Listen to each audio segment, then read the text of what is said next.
بسم اللہ الرحمن الرحیم۔ محترم ناظرین، السلام علیکم۔ آج کی ویڈیو میں ان 70 صحابہ کرام کے بارے میں بیان کیا جائے گا جن کو کفار نے دھوکے سے اپنے قبیلے میں بلایا اور پھر سب کو ایک کنویں کے نزدیک شہید کر دیا گیا۔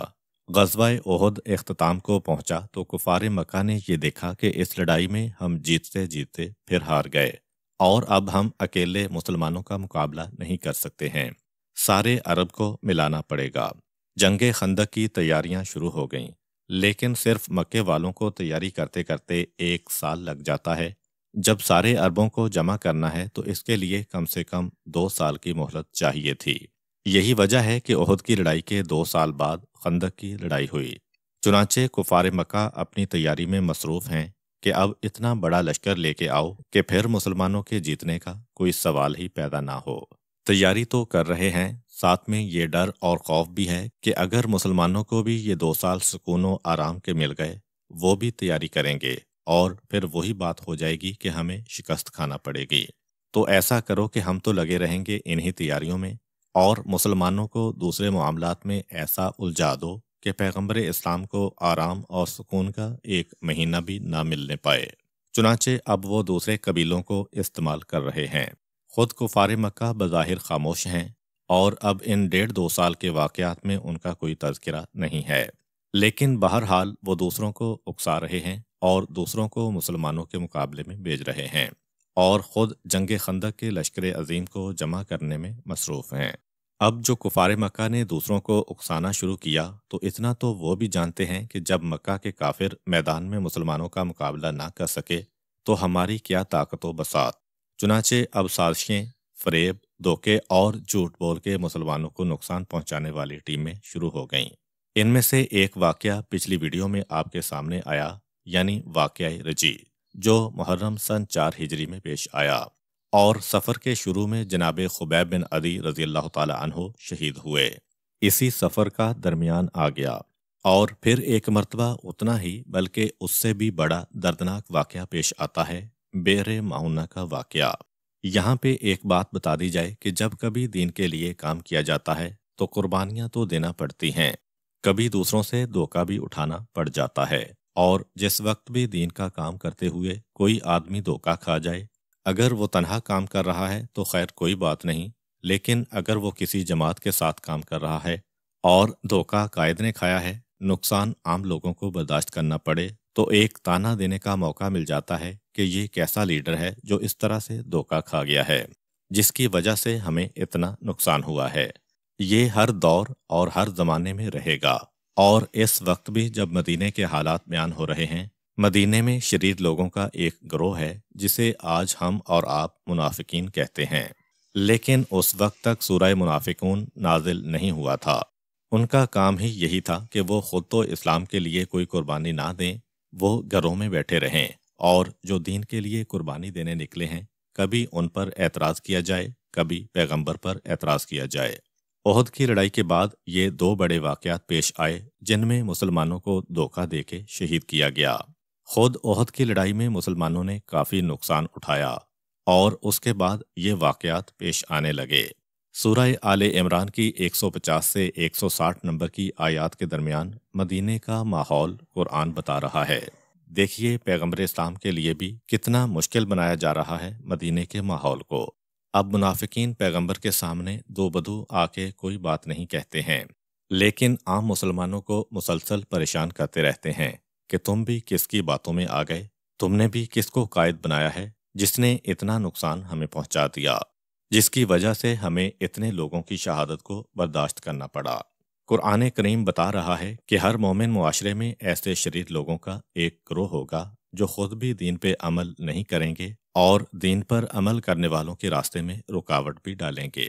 چنانچہ ایسے ہی لوگوں کے بارے میں قرآن کہتا ہے کہ اے ایمان لانے والو، خبردار ان کافروں کی طرح نہ ہو جانا کہ جب ان کے بھائی میدان جنگ کے لیے نکلتے ہیں یا وہ غزوے کے لیے نکلتے ہیں تو یہ گھر میں بیٹھنے والے کہتے ہیں کہ یہ لوگ کتنے بے وقوف ہیں، اگر یہ ہمارے پاس رہتے، رسول کی باتوں میں نہ آتے، میدان جہاد میں نہ جاتے، نہ انہیں موت آتی، نہ یہ قتل ہوتے۔ قرآن نے اس اعتراض کے اس طرح سے جواب دیے ہیں پہلا جواب تو قرآن یہ دے رہا ہے کہ اے منافقوں اور اے اعتراض کرنے والوں، اب یہ تمام ان لوگوں سے قرآن کی گفتگو ہے جو قیامت تک ان لوگوں پر اعتراض کریں گے جو دین کے لیے زحمت اٹھاتے ہیں۔ کہ پہلی بات تو یہ کہ تم جس چیز کو نقصان سمجھ رہے ہو یہ نقصان نہیں ہے۔ تم یہ سمجھ رہے ہو کہ وہ بیچارہ مر گیا، اس کی بیوی بیوہ ہو گئی، اس کے بچے یتیم ہو گئے، اس کے گھر والے بے سہارا ہو گئے۔ پہلی بات تو یہ یاد رکھو کہ راہ خدا میں مر جانا اور قتل ہو جانا، اس سے بہتر تو کوئی چیز ہو ہی نہیں سکتی ایک انسان کے لیے، کہ پھر جو اللہ کی رحمت اور مغفرت ملے گی یہ تمہاری جائیدادوں سے، تمہاری دولت سے، یہ تمہارے اثاثوں سے زیادہ بہتر ہے۔ جو تم جمع کر کے چھوڑ جاتے ہو اس سے بہتر ہے راہ خدا میں مر جانا۔ یہ تو ایک اعزاز ہے، یہ تو ایک فخر کی بات ہے، یہ تو ان کو ایک فضیلت ملی ہے۔ اور دوسرا جواب یہ دیا قرآن نے کہ اے ایمان لانے والو، ان منافقوں سے خبردار رہنا جو اپنے بھائیوں سے یہ کہتے رہتے ہیں کہ دیکھو جو طریقہ ہم بتائیں اگر اس پر چلو تو تم مارے نہیں جاؤ گے۔ اگر تم اپنے آپ کو اتنا ہی عقل مند سمجھتے ہو تو یہ لوگ تو دین کی خاطر مر گئے۔ تم سمجھتے ہو کہ تمہیں موت نہیں آئے گی، چلو اپنے آپ کو موت سے بچا کے دکھا لو اگر تم سچے ہو۔ اور دوسری غلطی تمہاری یہ ہے کہ تم کہہ رہے ہو کہ یہ لوگ مر گئے۔ مرے کہاں ہیں؟ یہ تو ہمیشہ ہمیشہ کے لیے زندہ ہو گئے ہیں، ہم ان کو رزق دے رہے ہیں اور وہ بڑے خوش ہیں اس پر جو اللہ نے انہیں عطا کیا ہے۔ 3 جواب قرآن نے دیے اپنے آپ کو عقل مند سمجھنے والوں کو، اپنے آپ کو سیاستدان سمجھنے والوں کو، جو دین کے لیے ذرا سی زحمت برداشت کرنے کے لیے تیار نہیں ہوتے ہیں۔ ان کو وہ دین چاہیے جو ان کے لیے حلوے کی طرح نرم و آسان ہو، زحمت کوئی نہ ہو۔ جہاں کوئی تکلیف برداشت کرنا پڑی وہیں وہ دین اور دین بتانے والے کے خلاف ہو گئے کہ کس رسول کی باتوں میں آ گئے، ہم تمہیں طریقہ بتاتے ہیں جان بچانے کا۔ قرآن نے کہا غلط، اول تو یہ لوگ جان بچانا نہیں چاہتے ہیں، مرنا چاہتے ہیں۔ دوسری بات یہ کہ کتنی ہی تم اپنی عقل مندی جاڑو، موت تمہیں بھی آ کر رہے گی۔ اور تیسری بات، جنہیں تو مردہ سمجھ رہے ہو یہ تو ہمیشہ کے لیے زندہ ہو گئے۔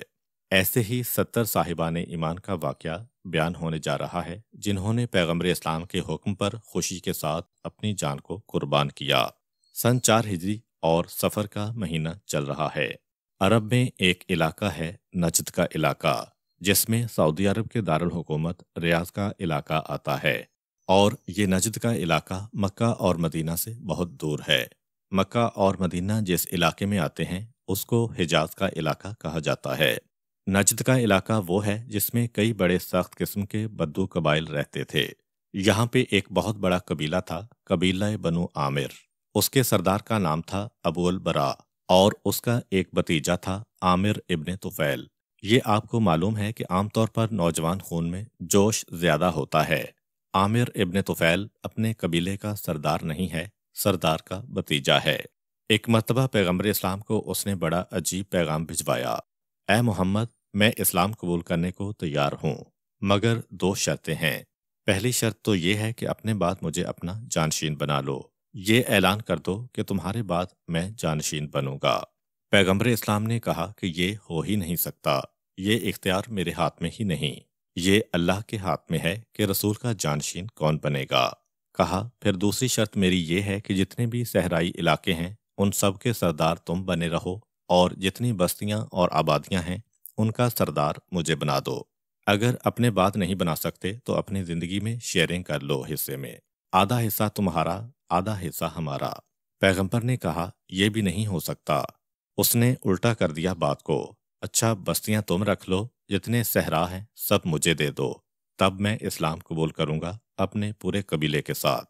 پیغمبر اسلام نے کہا کہ نہیں، ایسا اسلام چاہیے ہی نہیں، اسلام کا مطلب ہی یہ ہے کہ جھک جانا۔ یہ شرطیں لگا کے کون سا اسلام ہوتا ہے؟ تمہارا اسلام مجھے قبول ہی نہیں ہے، کوئی شرط نہیں مانی جائے گی۔ بات ختم ہو گئی۔ اب چند مہینے یا چند سال گزر گئے۔ اصل جو سردار قبیلہ ہے ابو البراء، یعنی اس آدمی کا چچا، جب اسلام پھیلتا چلا گیا، طاقتور ہوا، قریش کو 2 دفعہ شکست ہوئی، تو بہرحال سرداروں کے پاس سیاست تو ہوتی ہے۔ کہا کہ یہ تو بڑی طاقتور حکومت ہے، اس سے تعلقات بنانا چاہیے۔ چنانچہ وہ مدینے میں آیا پیغمبر اسلام کے پاس، اور جو سرداروں کا طریقہ ہوتا ہے تحفے تحائف لے کے آیا۔ پیغمبر اسلام کے پاس گیا کہ میں فلاں قبیلے کا سردار ہوں، آپ سے ملاقات کے لیے آیا ہوں۔ پیغمبر اسلام نے کہا بسم اللہ، آئیے بیٹھیے، بات کیجیے، مگر تحفے نہیں قبول، اس لیے کہ کافر اور مشرک کا ہدیہ میں قبول نہیں کرتا۔ اگر تم یہ چاہتے ہو کہ یہ ہدیہ میں قبول کروں تو اسلام لے آؤ۔ اس نے کہا کہ نہیں، اسلام تو میں نہیں لا سکتا، لیکن خیر کوئی مخالفت بھی نہیں ہے اسلام سے، میں مدینے میں کچھ دن آپ کا مہمان رہنا چاہتا ہوں۔ پیغمبر نے کہا شوق سے رہو۔ وہ مدینے میں رہنے لگا۔ چند دن گزرے، اس نے حالت دیکھی مدینے والوں کی، اور خصوصاً یہ دیکھا کہ مدینے والوں میں علم دین حاصل کرنے کا کتنا شوق ہے۔ گھیرے میں لیے رکھتے ہیں پیغمبر کو ہر وقت، مسائل، سوال و جواب، تفسیر و حدیث کا سلسلہ چلتا ہے۔ اس پہ اس کا بڑا اثر ہوا۔ اسلام قبول نہیں کیا، لیکن اس کا اثر ہوا۔ اس نے کہا اللہ کے رسول، اتنی اچھی اچھی باتیں آپ اور آپ کے ساتھی کرتے ہیں، میں اپنے قبیلے کو جانتا ہوں، اگر یہ لوگ ایسی باتیں وہاں کریں، میں مسلمان ہوں یا نہ ہوں، لیکن میرا قبیلہ سارا مسلمان ہو جائے گا۔ اللہ کے رسول، میں آپ سے گزارش کرتا ہوں کہ آپ اپنے صحابیوں کی ایک جماعت میرے قبیلے میں بھیج دیں، تاکہ وہ یہ ساری باتیں وہاں کریں اور میرا قبیلہ مسلمان ہو جائے۔ اسی سفر کے مہینے کے شروع میں مکہ سے اطلاع آئی کہ خبیب شہید ہو گئے، اور اسی سفر میں ایک اور علاقے کا شخص آ کے کہتا ہے کہ ہمیں بھی تبلیغ کے لیے کچھ صحابی چاہیے۔ پیغمبر اسلام نے پہلے تو ایک جملہ کہتے ہوئے انکار کر دیا کہ میں ڈرتا ہوں، نجد والوں پہ مجھے بھروسہ نہیں ہے، یہ شریر لوگ ہیں، یہ فتنہ پرور لوگ ہیں، ان سے مجھے مسلمانوں کو نقصان پہنچنے کا ڈر ہے۔ ابو البرا نے کہا اللہ کے رسول، میں سردار قبیلہ ہوں، اور میری ضمانت یہ ہے کہ سب امان کے ساتھ رہیں گے، کوئی نقصان ان کو میرے قبیلے میں نہیں ہوگا، اور میں جا بھی نہیں رہا ہوں، میں یہیں مدینے میں ہوں، اور میں اس وقت تک مدینے میں رہوں گا جب تک کہ آپ کے ساتھی واپس نہ آ جائیں۔ اب ایک عام شخص بھی ہوتا تو اتنا جلد دوبارہ اس طرح سے کسی گروہ کو نہ بھیجتا۔ ابھی ابھی 10 آدمیوں کا نقصان ہوا ہے، مگر دیکھیے کہ پیغمبر اسلام کو دین پھیلانے کا شوق کتنا ہے کہ زیادہ سے زیادہ لوگ دین سمجھیں اور سیکھیں۔ پھر پیغمبر نے 70 صحابہ اکرام کو تیار کیا، وہ تو 10 تھے، یہ 70 شہید ہونے کو جا رہے ہیں، اور ان سے کہا کہ تم جاؤ اور جا کے اس کے قبیلے کو دعوت دو۔ یہ کہہ کے پیغمبر رخصت کر رہے ہیں اور دعا دے کے بھجواتے ہیں۔ جب ان کی شہادت کی اطلاع رسول کو پہنچی تو اس کے بعد مدینے کا ماحول بدلا، لیکن کم سے کم اتنا تو ثابت ہوا کہ پیغمبر کے نزدیک افضل ترین نیکی اور عبادتوں میں یہ نیکی بھی شامل ہے کہ دین کو پھیلایا جائے، اور اگر ابو البرا کا قبیلہ مسلمان ہو جاتا تو کافی فائدہ اسلام کو پہنچتا۔ تقریباً آدھے عرب میں ان کی تعداد ہے۔ یہ 70 صحابہ اکرام جن کا انتخاب کیا پیغمبر اسلام نے، یہ سب اصحاب صفہ میں سے تھے۔ اصحاب صفہ کون؟ مدینے کے اندر وہ غریب مسلمان جن کے پاس مکان بنانے کے لیے کوئی استطاعت نہ تھی، اور اسی طرح جو باہر سے کوئی مہمان آ جاتے ہیں، کبھی پرانا زمانہ ہے، ہوٹل، مسافر خانے، سرائے کا کوئی انتظام تھا نہیں۔ ان سب کے لیے پیغمبر اسلام نے اپنی مسجد نبوی کے بالکل باہر ایک چبوترا بنایا تاکہ بارش میں زحمت نہ ہو، اوپر کھجور کے پتوں سے چھت ڈلوا دی، ایک چھپر نما جگہ۔ پیغمبر اسلام نے یہ جگہ ان کے لیے مقرر کر دی۔ ہر وہ مسلمان جو مکان کی حیثیت نہیں رکھتا ہے اور مجرد ہے یعنی غیر شادی شدہ ہے، اور باہر سے آنے والے جتنے بھی غریب مسلمان ہیں، وہ سب یہاں ٹھہرا کریں۔ اب یہاں والے جو ہیں انتہائی مقدس اور عام مسلمانوں کے مقابلے میں زیادہ علم رکھتے ہیں، اس لیے کہ ان کی رہائش بالکل مسجد کے دروازے کے باہر ہے۔ اب چونکہ ان مسلمانوں کا ہر وقت پیغمبر اسلام کے ساتھ اٹھنا بیٹھنا ہے، تو ان کی معلومات زیادہ ہیں، اور پرانے زمانے کا مدینہ ہے، پکنک کا تصور بھی نہیں ہے کہ گھومنے چلے جائیں۔ 1400 سال پہلے کا ماحول اور اسلامی ماحول، تو اب یہ لوگ صبح نکلتے ہیں اور شام کو واپس آ جاتے ہیں، جو کوئی بھی یہ مزدوری وغیرہ کرتے ہیں، پھر واپس سارا وقت عبادتیں ہیں، نماز ہے، قرآن ہے۔ عام مسلمانوں کا معاملہ تو یہ ہے کہ ان کے بیوی بچے ہیں، ان کو بھی وقت دینا پڑتا ہے، اور رشتہ دار ہیں، ان کے پاس بھی جانا پڑتا ہے۔ یہ تو بالکل کٹے ہوئے ہیں، تو ان کا علم بھی زیادہ ہے، ان کی عبادتیں بھی زیادہ ہیں، بڑے مقدس و پرہیزگار انسان۔ یہ ہیں اصحاب صفہ۔ ان میں سے پیغمبر اسلام نے 70 کا انتخاب کیا کہ تمہارا علم بھی عام مسلمانوں سے زیادہ ہے، تم ہو بھی بالکل اکیلے، اور 6 مہینے بھی لگ جائیں سفر میں تو کوئی مسئلہ نہیں ہے۔ ان کو کچھ سامان دیا اور ایک خط دیا انہیں اس قبیلے تک پہنچانے کے لیے، اور کہا کہ قبیلہ بنو عامر میں جاؤ اور انہیں جا کے اسلام کی تعلیم دو۔ جیسا کہ پہلے بھی بتایا جا چکا ہے کہ عرب کا نظام کچھ اس طرح تھا کہ ایک بڑا قبیلہ ہوتا ہے، اس قبیلے میں پھر چھوٹے چھوٹے بہت سارے قبیلے ہوتے ہیں۔ تو پیغمبر اسلام نے کہا کہ قبیلہ بنو عامر تک جاؤ، اور پھر جو اس کے قریب میں چھوٹے چھوٹے قبیلے ہیں ان تک بھی پیغام اسلام پہنچاؤ۔ چنانچہ یہ 70 مسلمان چلے اور چلتے چلتے اس مقام پہ پہنچے جہاں پہ قبیلہ بنو عامر کی سرحد شروع ہوتی ہے۔ وہاں پہ ایک کنواں تھا۔ عربوں کی خاص عادت، جو صحرا میں رہنے والے ہیں ان سب کی یہ عادت ہوگی کہ پانی اور سبزہ جہاں نظر آئے وہیں پہ رک جاتے ہیں۔ دیکھا کہ قبیلہ بنو عامر کا علاقہ شروع ہو چکا ہے، یہاں پہ ایک کنواں بھی ہے، کنویں کا نام ہے معونہ۔ عربی میں کنویں کو کہتے ہیں بئر، تو اس واقعے کا نام ہی ہو گیا بئر معونہ کا واقعہ۔ وہاں پہ یہ لوگ رک گئے اور اپنے میں سے ایک صحابی جن کا نام جناب حرام بن ملحان رضی اللہ تعالی عنہ ہے، جو حضرت انس بن مالک رضی اللہ عنہ کے ماموں ہیں، ان کو پیغمبر اسلام کا خط دیا کہ جاؤ اور قبیلہ بنو عامر میں یہ خط پہنچا دو، اور اپنے میں سے 2 صحابیوں سے کہا کہ ہماری سواری کے جانور جو ہیں ان کو لے جاؤ، یہ پہاڑی ٹیلوں کے اوپر سبزہ نظر آ رہا ہے، وہاں پہ ان جانوروں کو جا کے چراؤ۔ یہ 2 صحابی جانور چرانے چلے گئے تھوڑے فاصلے پر، اور وہ ایک صحابی پیغمبر اسلام کا خط لے کر گئے، اور باقی کے یہ 67 صحابہ کرام کنویں کے پاس ٹھہر کر عبادت میں مصروف ہو گئے۔ وہ جو صحابی ہیں جن کو مدینے سے پیغمبر نے کہا تھا کہ خط لے کے تمہیں جانا ہے، مبلغ اچھے ہیں، گفتگو اچھی کر سکتے ہیں۔ اب جو وہ وہاں پہنچے تو دیکھیے سردار قبیلہ تو مدینے میں ہے، چنانچہ اس کا بھتیجا عامر ابن طفیل سردار بنا ہوا ہے۔ یہ جناب حرام پہنچے، نام لے کے پکارا سردار کا اور کہا کہ یہ خط ہے پیغمبر اسلام کا۔ اس نے خط لیا اور بغیر پڑھے خط اٹھا کے پھینک دیا۔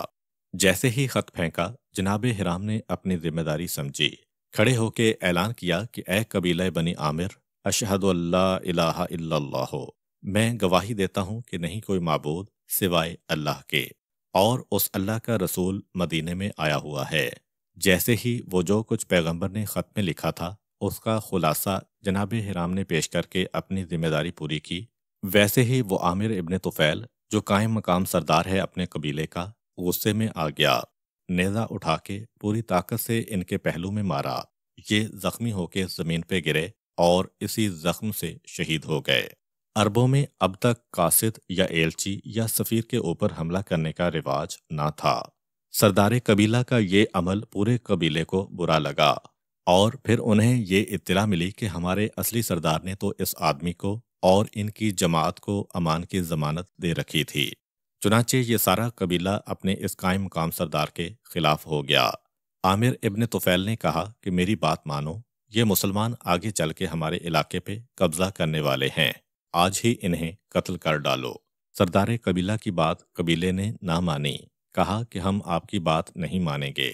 پورے قبیلہ بنی عامر نے منع کر دیا، صرف اس لیے کہ مدینے میں ہمارا سردار ان کو امان کی ضمانت دے چکا ہے۔ یہ بھتیجا تو ویسے ہی پاگل ہو رہا ہے غصے سے۔ یہ آس پاس کے چھوٹے چھوٹے قبائل میں دوڑا اور ایک اچھا خاصا لشکر جمع کر کے اس کنویں کی جانب چلا جہاں وہ 67 صحابہ کرام انتظار کر رہے ہیں۔ وہ لوگ بھی انتظار کرتے کرتے تھک گئے کہ بھئی اب تک تو خط کا جواب لے کے آ جانا چاہیے تھا، اتنا ٹائم گزر گیا، مگر وہ تو وہاں شہید کر دیے گئے تھے۔ اپنے قبیلے کی طرف سے انکار کیے جانے کے بعد عامر ابن طفیل نے آس پاس کے قبیلوں ریل، ذکوان اور مسیہ جو قبیلہ بنو سلیم کی شاخیں تھیں سے لشکر جمع کیا اور روانہ ہوا اس جانب جہاں مسلمان رکے ہوئے تھے۔ اب یہ 70 صحابہ کرام لڑائی کے لیے تو آئے نہیں ہیں، ان کے پاس صرف ایک ایک تلوار ہے جو مسلمان تو چھوڑیں ہر عرب ہر وقت اپنے ساتھ رکھتا ہے۔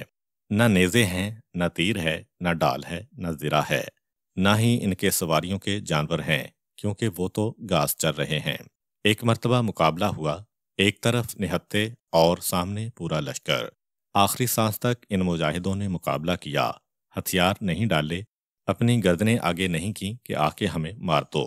آخری سانس تک مقابلہ کیا، آخر زخموں سے چور یہ تمام کے تمام صحابہ کرام شہید ہو گئے۔ اسی میدان میں جو نجد کے علاقے میں ہے ان کے لاشیں پڑے ہوئے ہیں۔ صرف ان میں کعب بن زید انصاری رضی اللہ تعالی عنہ وہ تھے جو شدید زخمی تھے، اور کافر یہ سمجھے کہ یہ شہید ہو گئے، مگر وہ شہید نہیں ہوئے تھے۔ یہ کعب زخموں سے چور بے ہوش ہو گئے۔ جب ہوش آیا تو کسی طرح سے مدینے آئے، پیغمبر اسلام کو پورا واقعہ بتایا اور پھر ان کا علاج کیا گیا، یہ ٹھیک ہو گئے۔ جنگ خندق تک یہ زندہ رہے، خندق میں جا کے شہید ہوئے۔ 67 صحابہ کرام کی لاشوں کو بیر معونہ کے میدان میں چھوڑ کر قائم مقام سردار قبیلہ عامر ابن طفیل واپس اپنے قبیلے میں گیا۔ اب وہ دو مسلمان جن میں سے ایک ہیں عمر ابن امیہ زمری رضی اللہ عنہ، یہ ان اونٹوں کو چرا رہے تھے۔ ان کے ساتھ ان کے ایک دوست تھے۔ ایک مرتبہ ان کی نگاہ آسمان پہ پڑی، کہا ارے اس قسم کے پرندے آسمان پہ منڈلا رہے ہیں جو عام طور پر مردار اور لاشوں کے قریب ہوتے ہیں، خدا خیر کہ ہمارے ساتھی خیریت سے ہوں۔ یہ لاشوں پہ آنے والے پرندے یہاں کیسے آ گئے؟ گھبرا کے دوڑ پڑے، جانور وغیرہ وہیں چھوڑ کے دوڑ کے یہاں پہنچے اور دیکھا کہ 67 شہیدوں کی لاشیں میدان میں پڑے ہوئے ہیں۔ اب یہ دو اکیلے رہ گئے، آپس میں ایک دوسرے کو دیکھا کہ کیا کیا جائے۔ عامر ابن امیہ نے کہا کہ چلو پیغمبر کو جا کے اطلاع دیتے ہیں کہ کیا ہوا، اور دوسرے آدمی نے کہا کہ واہ، یہ کیسے ہو سکتا ہے؟ پیغمبر نے جن کو ہمارا سردار بنایا، جب وہ یہاں شہید ہو گئے ہیں تو میں زندہ کیسے واپس جاؤں؟ میں بھی وہی کامیابی حاصل کرنا چاہتا ہوں جو میرے سردار نے حاصل کی ہے۔ ان 70 کے سردار جناب منذر ابن عمر انصاری ہیں۔ تلوار نکال کے وہ آگے بڑھے، ابھی وہ قبیلہ پورا اپنے گھروں تک نہیں گیا تھا کہ یہ دونوں کے دونوں اس لشکر کے اوپر ٹوٹ پڑے۔ اب دو کا مقابلہ اتنے بڑے لشکر سے ہے، کوئی مقابلہ ہی نہیں۔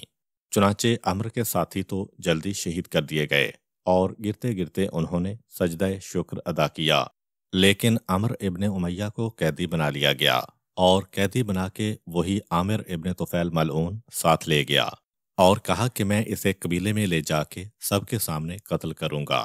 لیکن راستے میں پہنچے تو پتہ چلا کہ ان کا تعلق قریش کی ایک شاخ سے ہے۔ کہا ارے یہ تو مجھے بہترین موقع مل گیا ہے، میری ماں نے ایک منت مانی تھی، اور وہ منت یہ تھی کہ میرا فلاں کام ہو جائے تو میں قریش کے کسی شخص کو آزاد کروں گی۔ وہ کام تو ہو گیا، لیکن کوئی قریشی غلام کی حیثیت سے اب تک مل نہیں رہا تھا۔ قریش تو عرب کا ایک سردار قبیلہ ہے، اس کا کوئی آدمی کیسے کوئی لائے؟ اچھا ہوا تم میرے ہاتھ میں گرفتار ہو گئے، اب میری ماں کی منت پوری ہو سکتی ہے۔ یہ کہہ کے کہا کہ میں اپنی ماں کی منت کو پورا کرتے ہوئے تجھے آزاد کر رہا ہوں، اور آگے کے بال ان کے کاٹ دیے، جو عرب میں اس بات کی نشانی ہوتی ہے کہ یہ غلام ہے مگر اس کو آزاد کر دیا گیا ہے۔ یعنی کہ 70 صحابہ کرام میں سے ایک تو وہ جو خط لے کر گئے تھے جناب حرام، وہ اسی قبیلے میں شہید کر دیے گئے تھے۔ 2 صحابہ کرام جانوروں کو چرانے گئے ہوئے تھے، ان میں سے ایک جناب عمر بن امیہ بچ گئے، اور ایک یہ جناب کعب جو زخمی حالت میں تھے لیکن زندہ بچ گئے، اور یہ مدینے جانے میں کامیاب ہوئے۔ اب عمر ابن امیہ تیزی کے ساتھ مدینے کی طرف روانہ ہوئے تاکہ پیغمبر کو جا کے اطلاع دوں پورے واقعے کی۔ یہاں پہ بیر معونہ کا واقعہ مکمل ہوتا ہے، لیکن واپسی پہ ایسی بات ہو گئی جو خود ایک نئے واقعے کا سبب بنے۔ تیزی سے واپس آ رہے ہیں، اتنا غصے سے بھرے ہوئے، ایسا دھوکہ اور ایسا فریب کہ قبیلہ بنی عامر کے خلاف ان میں شدید غصہ ہے، اگرچہ انہیں یہ بھی نہیں معلوم کہ میرے ساتھیوں پہ کس نے حملہ کیا ہے۔ یہ تو سمجھ رہے ہیں کہ قبیلہ بنو عامر ہی نے حملہ کیا ہوگا، کیونکہ اسی کا قائم مقام سردار مجھے پکڑ کے لایا ہے، اور میرے سب لوگ گئے بھی اس قبیلے میں تھے۔ یہ یہی سمجھ رہے ہیں۔ چلتے چلتے مدینے کے قریب انہیں قبیلہ بنی عامر کے 2 آدمی راستے میں مل گئے۔ انہوں نے تلوار نکال کے دونوں کی گردن اڑا دی کہ یہ اس قبیلے کے لوگ ہیں جنہوں نے ہمیں دھوکہ دیا ہے، اور پھر مدینے میں آئے، پیغمبر اسلام کی خدمت میں پہنچے۔ اللہ کے رسول، ہمارے ساتھ یہ واقعہ پیش آیا ہے۔ پیغمبر اسلام نے واقعہ سنا، اتنا دکھ ہوا، اتنا افسوس ہوا کہ اس واقعے کے بعد پیغمبر اسلام 1 ماہ تک ہر نماز کے بعد قنوت نازلہ میں ان 3 قبائل کا نام لے کر ان پہ لعنت فرماتے رہے جو اس واقعہ میں شامل تھے، یعنی ریل، ذکوان اور اسیہ۔ جو دھوکے باز افراد ہیں ان کا نام لے کے پیغمبر قنوت میں ان پہ لعنت بھیجتے اور بد دعا کرتے رہے۔ آپ صلی اللہ علیہ وآلہ وسلم فرمایا کرتے تھے، اللہم العن ریلن و ذکوان و عصیت اسف اللہ و رسولہ، اے اللہ ریل، ذکوان اور عصیہ پر لعنت فرما، انہوں نے اللہ اور اس کے رسول کی نافرمانی کی ہے۔ اور دیکھیے یہاں پہ ایک چیز اور واضح ہو گئی کہ اسلام کفر کو برداشت کر لیتا ہے، دھوکے بازی اور فریب کو برداشت نہیں کرتا۔ پیغمبر اسلام پر طائف میں کیا کیا ظلم نہیں ہوئے، پیغمبر اسلام پر مکہ میں کیا کیا ظلم نہیں ہوئے، پیغمبر اسلام پر احد کے میدان میں کیا کیا ظلم نہیں ہوئے۔ پیغمبر نے کبھی ان ظالموں کا نام لے کے بد دعا نہیں کی، لیکن یہ واحد واقعہ ملتا ہے کہ نام لے کے بد دعا کی جا رہی ہے، اس لیے کہ طائف کے لوگوں نے جو بھی کیا وہ آمنے سامنے آ کے مقابلہ کیا ہے۔ احد کے میدان میں جو بھی ہوا وہ میدان جنگ میں ہو رہا ہے، مگر اس واقعہ کے اندر دھوکہ دیا گیا ہے، یہ کہہ کے لے جایا گیا کہ ہم اسلام سیکھنا چاہتے ہیں، اور صحرا میں لے جا کے ان مسلمان مبلغین کو بے دردی کے ساتھ شہید کر دیا گیا۔ تو اسلام کی نگاہ میں کفر سے زیادہ، اسلام کی نگاہ میں ظلم سے زیادہ بڑا گناہ کسی کو فریب دینا ہے، کسی کو دھوکہ دینا ہے۔ یہ واحد موقع ہے کہ پیغمبر نے صرف ہاتھ ہی نہیں اٹھائے، ایک ایک کا نام لے کے پیغمبر بد دعا کر رہے ہیں۔ خیر یہ تو پیغمبر کو ایک دکھ ہے، لیکن جب عمر ابن امیہ نے واقعہ مکمل کیا تو پیغمبر کے دل کو ایک دکھ یا ایک غم عمر نے پہنچا دیا۔ کہا کہ اے عمر ابن امیہ، تم نے غلط کیا، انہوں نے جو ظلم کیا وہ اپنی جگہ، لیکن جن دو آدمیوں کو تم نے قتل کیا ہے یہ قبیلہ بنو عامر کے ہیں۔ عمر نے کہا کہ اللہ کے رسول، مجھے معلوم ہے، اسی لیے تو میں نے ان کو قتل کیا ہے کہ قبیلہ بنو عامر نے ہمارے ساتھیوں کے ساتھ دھوکہ کیا ہے۔ پیغمبر نے کہا نہیں، اس قبیلے نے انکار کر دیا تھا، یہاں تک کہ ان کا سردار کہتا بھی رہا کہ چلو، انہوں نے کہا کہ نہیں، ہمارے اصلی سردار نے ان کو امان دے رکھی ہے، ہم میدان میں نہیں جائیں گے۔ اس قبیلے کے لوگوں نے کچھ نہیں کیا، وہ اطراف کے چھوٹے چھوٹے قبیلوں نے کیا ہے۔ اے عمر، تم نے بے گناہوں کو مار دیا ہے۔ یہ دیکھیں کہ کافر ہیں اور پیغمبر ان کے بارے میں غمگین ہیں۔ اے عمر، وہ ظلم اپنی جگہ، لیکن یہ بھی اسلام میں نہیں ہے کہ ظلم کوئی کرے اور ہم بدلہ کسی اور سے لیں۔ اب عمر ابن امیہ بھی پریشان، اللہ کے رسول، میں تو یہ دھوکہ کھا گیا۔ پیغمبر نے کہا تمہیں پہلے مجھ سے پوچھنا چاہیے تھا، اپنی مرضی سے تمہیں یہ قدم نہیں اٹھانا چاہیے کہ جو دشمن نظر آئے اسے قتل کر دو۔ اسلام میں یہ ہے کہ اگر کوئی آدمی غلط فہمی میں بھی مارا جائے تو اس کا خون بہا اس کے وارثوں کو دیا جاتا ہے۔ یہ دو کافر ہیں، اور چونکہ عمر ابن امیہ نے بھی جان بوجھ کے نہیں مارا ہے، انہوں نے غلط فہمی میں ان کو مارا ہے، تو یہ دو خون بہا یا دیت پیغمبر اسلام نے اس قبیلے کو بھجوائے ہیں، اور عمر ابن امیہ سے کہا کہ تم اس معاملے میں استغفار کرو۔ پیغمبر اسلام جب یہ دیت بھجواتے ہیں تو بظاہر یہ واقعہ مکمل ہو گیا۔ تاریخ کے جو دو دردناک واقعات ہیں ایک ہی سال پیش آ گئے، یعنی واقعہ رجی اور بیر معونہ کا واقعہ۔ اب اس کے بعد پیغمبر تو خاموش ہیں، مگر مدینے والے اپنی آپس کی محفلوں میں باتیں کر رہے ہیں کہ ابو البراء نے ہمارے ساتھیوں کو امان کا وعدہ دے کے اپنے قبیلے میں بھیجا اور پھر دھوکہ دیا۔ یہ کیسا عرب نکلا؟ اسلام اور کفر کی بات تو چھوڑیں، عربوں میں پہلے ہی سے یہ رواج نہیں تھا کہ مہمان اور جس سے وعدہ کیا جائے اسے نقصان پہنچایا جائے۔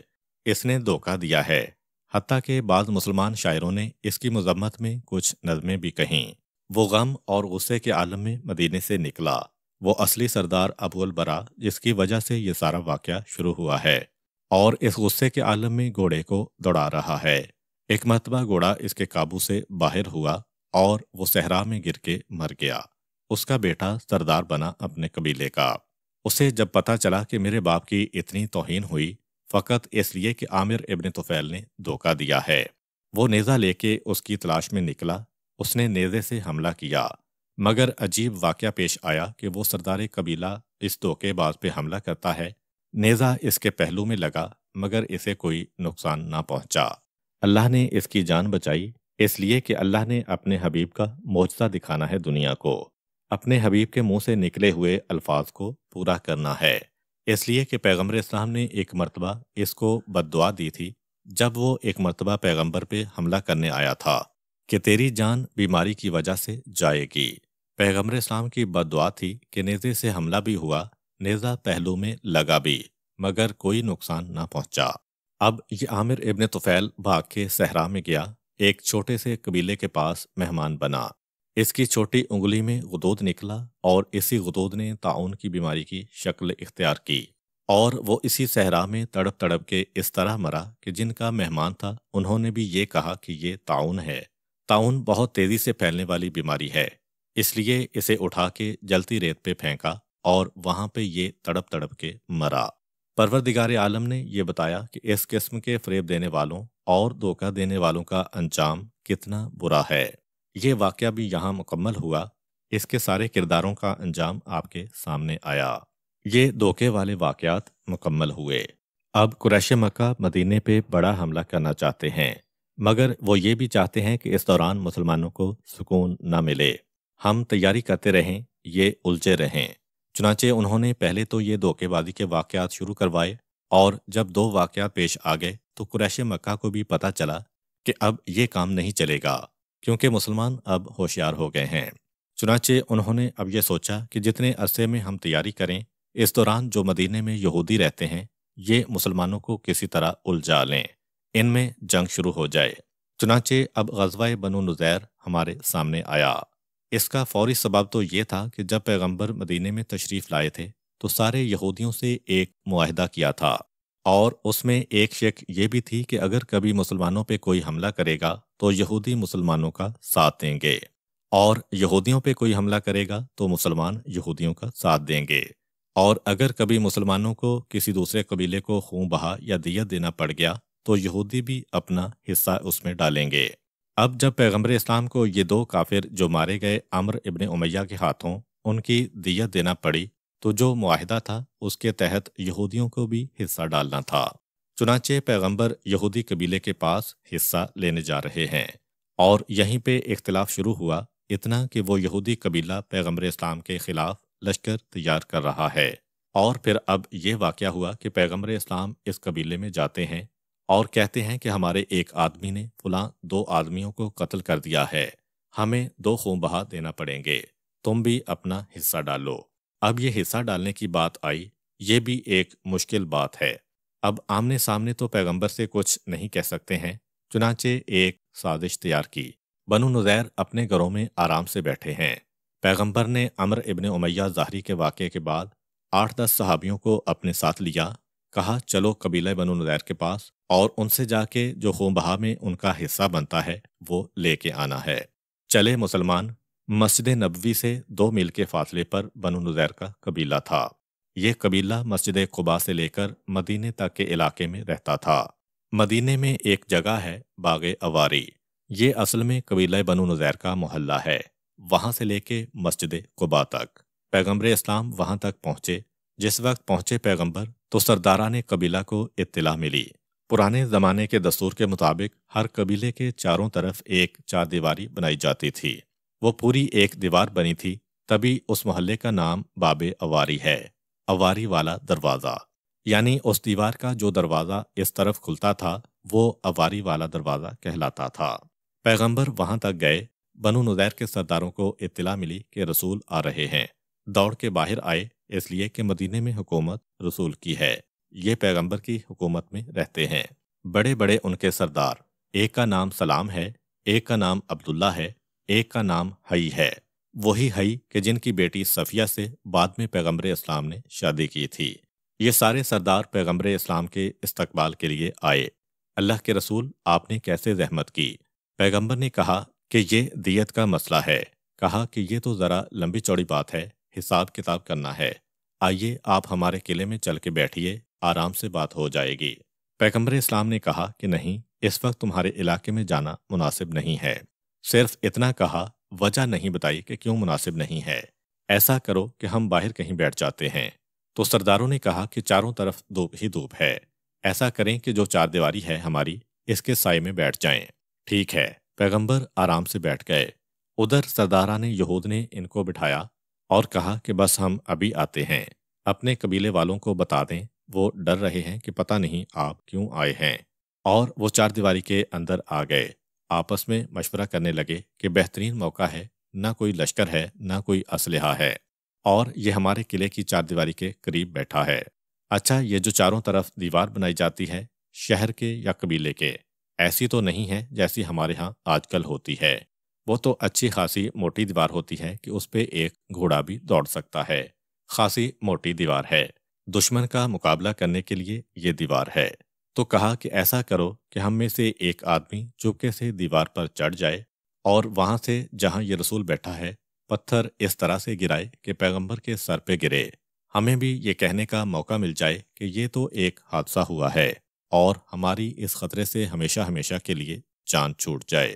جیسے ہی یہ بات ہوئی، ایک سردار جس کا نام سلام تھا فوراً کہنے لگا کہ نہیں، یہ نہیں ہو سکتا، تمہیں نہیں پتا کہ اس کو اطلاع مل جائے گی کہ ہم نے کیا سازش کی ہے، یہ تو بچ جائے گا، ہماری نسلوں کے لیے مسئلہ پیدا ہو جائے گا۔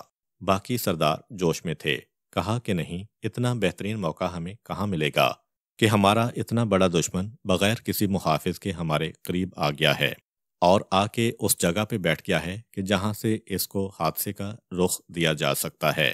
یہ آپس میں طے کیا اور ایک آدمی کو تیار کیا، عامر بن جہاش بن کعب النضری اس کا نام ہے۔ وہ پتھر لے کے دیوار پہ چڑھ گیا۔ ادھر پیغمبر اسلام دیوار کے سائے میں بیٹھے ہیں۔ ایک عام انسان بھی ہوتا تو سمجھ جاتا کہ کچھ ہلچل سی ہو گئی ہے، کچھ لوگ اندر باہر آ جا رہے ہیں، سردار تک نظر نہیں آ رہے ہیں، کچھ یہودی بھی آ گئے ہیں، وہ سب اس طرح سے کھڑے ہیں کہ جیسے کسی واقعے کے منتظر ہیں۔ اگر عام عقل رکھنے والا بھی ہوتا تو ذرا وہ چونک جاتا، اور کہاں پیغمبر اسلام۔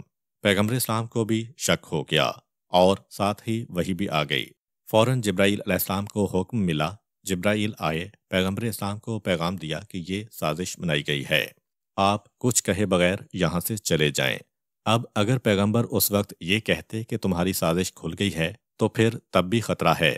یہودی جب یہ دیکھیں گے کہ ہماری سازش کھل گئی ہے تو یہی سوچیں گے کہ بعد میں جو ہوگا دیکھا جائے گا، پہلے اس رسول کو تو قتل کر دو، کیونکہ اگر یہ زندہ چلا گیا تب بھی اس کا لشکر ہم پر آئے گا، تو بعد کی بات بعد میں دیکھی جائے گی، پہلے ان کو یہاں سے نہ جانے دو۔